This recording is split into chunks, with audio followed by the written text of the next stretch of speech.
Hello everyone, welcome back to the online classes for radiographers and students organized by ISRT Thrissur Academic Club under Project Umbrella. Episode 12, Anatomy for Radiographers Part 12, Appendicular Skeleton, Chapter 7.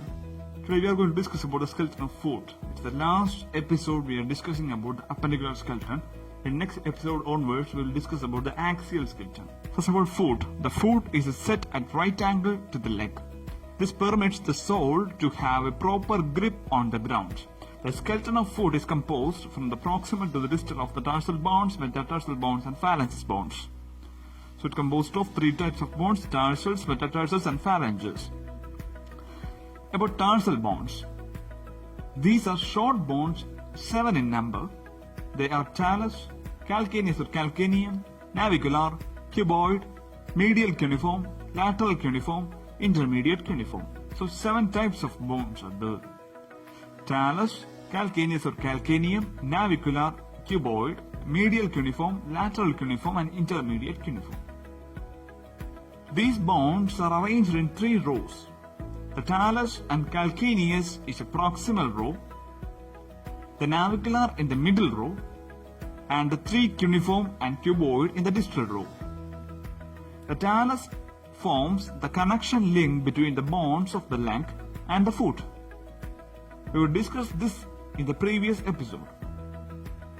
It is situated on the upper surface of the anterior 2/3 of calcaneus. The head of the talus articulates with the navicular in front. The superior surface, medial and lateral surfaces of the body of the talus are articular. The superior surface articulates with the inferior surface of the lower end of tibia, its medial surface with the medial malleolus.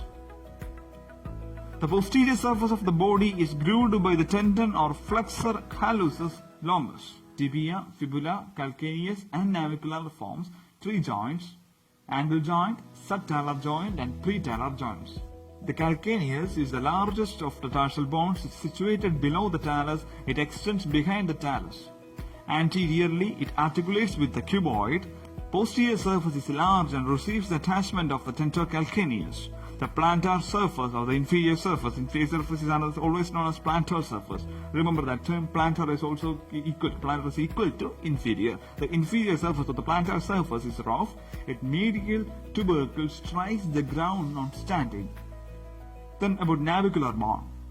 The navicular bone belongs to the middle row of tarsal bones and occupies the medial margin of the foot. It articulates with the 3 cuneiform anteriorly and posteriorly with the talus. It has got a tuberosity medially to which the greater part of the tibialis posterior tendon is attached. Cuneiforms. The 3 cuneiforms are wedge-shaped. They articulate behind with the navicular. In front, they articulate with the bases of first, second and third metatarsal bones mediolaterally. So it's a wedge-shaped bones, cuneiforms. The cuboid bones occupies the lateral margin of the foot. Posteriorly, it articulates with the calcaneus, anteriorly with 4th and 5th metatarsals. Inferiorly, it is grooved by the tendons of peroneus longus. So, cuneiform and cuboid are over. The comparison between carpals and tarsals. Both are short bones. Carpal bones are 8 in number and tarsal bones are 7 in number. Carpal bones are arranged in 2 rows, tarsal bones in 3 rows. Pisiform is a sesamoid bone ossified in the tendon of flexor carpi ulnaris. Its corresponding bone is absent in foot. Then what about metatarsal bones? They are 5 in number, short long bones numbered from medial to lateral. First metatarsal is shortest and strongest, second is the longest. The first metatarsal is shortest and strongest, second is the longest. Each metatarsal presents the head in the foot, a base behind and a shaft between them. The bases articulate with the distal row of the tarsal bones. Their heads articulate with the bases of proximal phalanges. The heads are generally smaller than the bases. Phalanges are miniature long bones, 14 in number.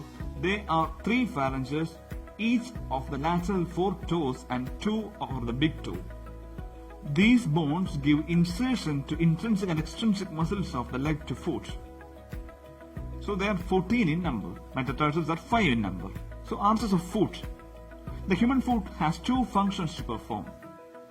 First one is to support the weight of the body, and second one to serve as a layer to propel the body weight forward during locomotion. Both these functions are carried out efficiently since the skeleton of the foot is composed of series of short bones. The foot is made pliable and can adapt itself to uneven surfaces. The skeleton of foot is arched both longitudinally and transversely. An arched foot is a distinctive feature of human beings. Classification of arches.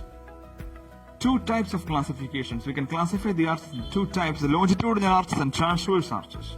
Longitudinal arches can be termed as medial and lateral. The longitudinal arch is in detail. The medial longitudinal arch is higher and more mobile than lateral. It is formed by calcaneus, talus, navicular and tree cuneiforms and the first three metatarsals. The lateral longitudinal arch is formed by the calcaneus, cuboid and lateral two metatarsals. The arch is low, has limited mobility and is built to transmit weight to the ground. Transverse arch. It is formed by the head of the metatarsal bones. Each foot forms a half dome because only the lateral end of the foot comes in contact with the ground. When the 2 feet are kept side by side, the transverse arch is completed. And the factors responsible for the maintenance of arches. 3 factors are the shapes of the bone, powerful ligaments, muscles and tendons. These are the 3 factors mainly responsible for the maintenance of arches. Then factors of arches. It's 4 factors are there. The arches of the foot distribute the body weight into the ground through the heel and heads of metatarsals. The arches act as spring and levers which help in walking and running. They act as shock absorbers during jumping. The connectivity of the arches protect the nerves and blood vessels. Today we are going to winding up our session. In the appendicular skeleton, we discussed about all the bones coming under the appendicular section. You can watch the previous episodes from our Facebook page of Thrissur Academic Club. In the coming section, we will start the axial skeleton in episode 13. This module is prepared by ISRT Thrissur Academic Club under Project Umbrella. See you again. Thank you.